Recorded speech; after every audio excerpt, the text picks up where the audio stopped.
раҷабали одинаев молики ширкати таъминкунандаи сӯзишвории умед 88 бо 3 моддаи кодекси ҷиноятии тоҷикистон айбдор дониста мешавад.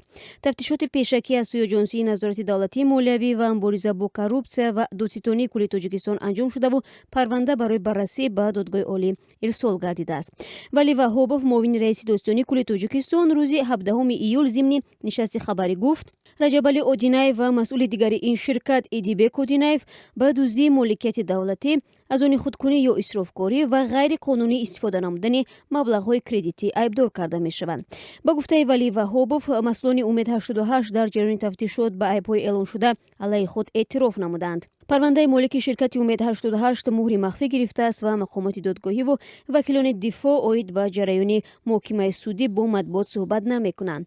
раҷабали одинаев аз моҳи октябри соли 2017 боз дар боздошт аст. ӯро ба напардохтани 171 миллион сомонӣ пули сохтмони нирӯгоҳи Роғун ки вазорати молияи Тоҷикистон соли 2015 ҳамчун қарз ба ширкати зери раҳбарии ӯ дода буд муттаҳам мекунанд. ин дар ҳолест ки дар авоили моҳи равон нусхаи номаи раҷабали одинаев дастраси радиоозодӣ шуд ва ӯ бори аввал пас аз 8 моҳи боздошт мушкили ба сараш омадаро шаҳр додааст. маълум нест ки ин нома то ба президент расидааст ё не.